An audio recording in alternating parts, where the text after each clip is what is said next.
నమస్కారం ఫ్రెండ్స్. మనము తరచుగా బీజేపీ పార్టీలో ఉచితంగా ఎవరికి ఏమీ ఇవ్వద్దు,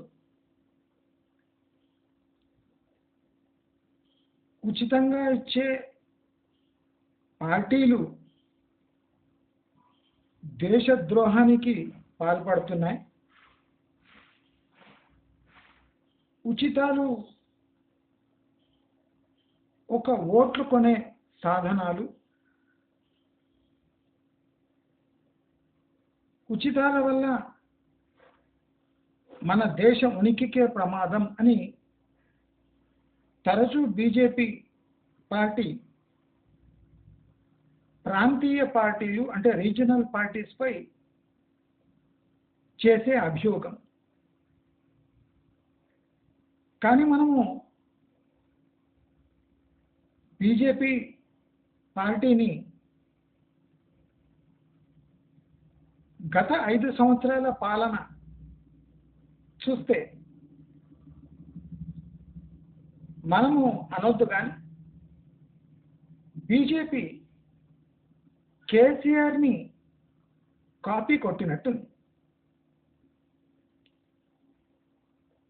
బీజేపీ తన సొంత వ్యూహంతో 10 ఏళ్ల క్రితం తన రాజకీయ మరియు సాంఘిక వ్యూహాలను రచించేది. సాంఘిక వ్యూహాలు ఆర్ఎస్ఎస్ సహాయంతో రచించి, రాజకీయ వ్యూహాలు తన సొంత పార్టీ అయిన బీజేపీ శ్రేణుల ద్వారా ఈ రాజకీయం నడిపేది. 5 ఏళ్లు పాలించినాక బీజేపీకి అయిన సవాళ్లు, బీజేపీ అవలంబించిన టెక్నిక్, బీజేపీ అవలంబించిన సూత్రాలు చితకనబడి సమాధానం దొరక్క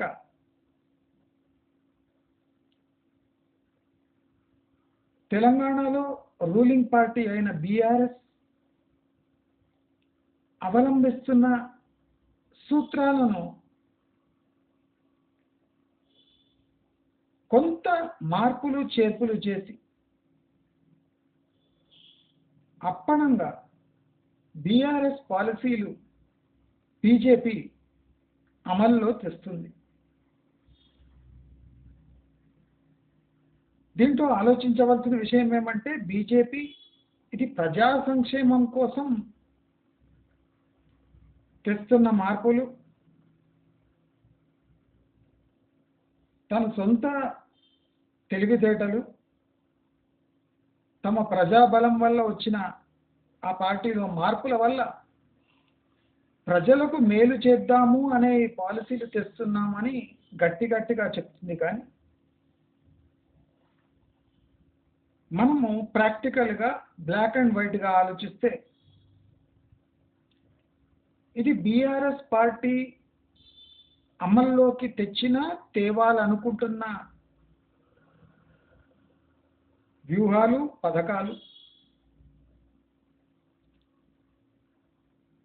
గమనించవలసిన ఒక ముఖ్యమైన అంశం ఏమంటే, రైతు బంధు మినహా బీఆర్ఎస్ అనుకున్న చాలా స్కీమ్స్ బీఆర్ఎస్ అమల్లో తేలేకపోయింది. అదే టైంలో బీజేపీ తన వ్యూహం మార్చుకొని పవర్లో ఉండే స్కీమ్స్, జనాలకు నచ్చిన సబ్సిడీలు జనాలకు అందించడం వల్ల కేసీఆర్ ఎలా లబ్ధి పొందాడో క్షుణ్ణంగా పరిశీలించి బీజేపీ కూడా అదే వ్యూహానికి పూనుకుంది. రైతు బంధు అనగా రై రాష్ట్ర వ్యాప్తంగా లేదా కేంద్రంలో కిసాన్ సమ్మాన్ నిధి అని దాని పేరు మార్చి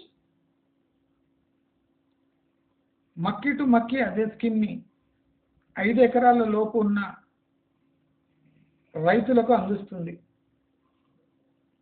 మరి 6,000 ఇచ్చే మోదీ సర్కారు దాన్ని 10,000 చేయడానికి దానికి ఉన్న కారణాలు ఏమి అని విశ్లేషించే అంత ప్రయత్నము అవసరం లేదు. మోదీ ప్రభుత్వానికి అర్థమైంది, మిడిల్ క్లాస్ని సంతోషపెట్టే బదులు, ఇన్కమ్ ట్యాక్స్ తగ్గించే బదులు, జిఎస్టీ తగ్గించే బదులు ఓటు బ్యాంక్ అయినా రైతులను తమ ఖాతాలో వేసుకుంటే ఏ ఎలక్షన్ అయినా సునాయాసంగా గెలవచ్చు అనే లాజిక్ మోదీకి అర్థమైంది. ఫ్యామిలీ పార్టీలు, రీజనల్ పార్టీలు, సబ్సిడీ పార్టీలు అని సురకలించే మోదీ మక్కి టు మక్కి బీఆర్ఎస్ పాలనా విధానాన్ని వంట పట్టించుకొని ఆ పథకాలనే పేరు మార్చి దేశంపై రుద్దుతున్నాడు.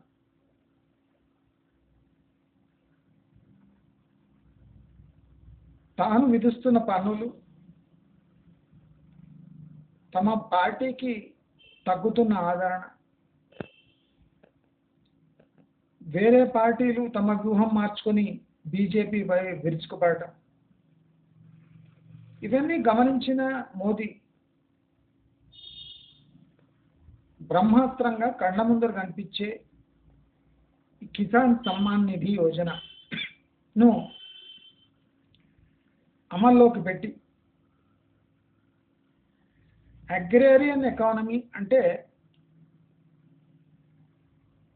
ఈ అగ్రికల్చర్ బేస్డ్ కంట్రీ కనుక రైతులు సంతోషంగా ఉంటే వాళ్లకు ఓట్లు రాలుతాయి కనుక తమ ముఖ్యాంశమైన నా ఖావుంగా ఖానే దూంగా అనే ఒక అంశాన్ని తెర మీద పెట్టి దాన్ని డైల్యూట్ చేసి ఉచిత పథకాలను ఓట్లు కొనే యంత్రాలుగా మార్చి తమ ప్రిన్సిపల్నే తాకట్టు పెట్టి ప్రజలకు మంచి చేస్తున్నాం అనే ఒక నెపంతో ప్రజలు చెల్లించే ట్యాక్స్ డబ్బులతో తమ ఓట్లు కొనుక్కోవాలి అని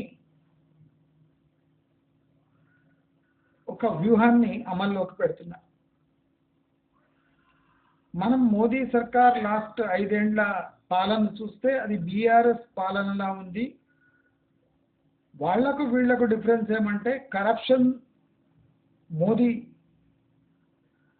అంటే దొరకకుండా చేస్తున్నాడు, అదే కేసీఆర్ బహిరంగంగా చేసి ఇరుక్కుపోయాడు. మనం ఫైనల్గా చూస్తే బీఆర్ఎస్ ఫార్ములా బీజేపీకి బాగా అబ్బింది. కేసీఆర్ని కట్ కాపీ పేస్ట్ చేస్తే మనకు మోదీ కనిపిస్తున్నాడు. అవునా లేదా మీరు కామెంట్ రూపంలో తెలియజేస్తారని ఆశిస్తూ నమస్కారం.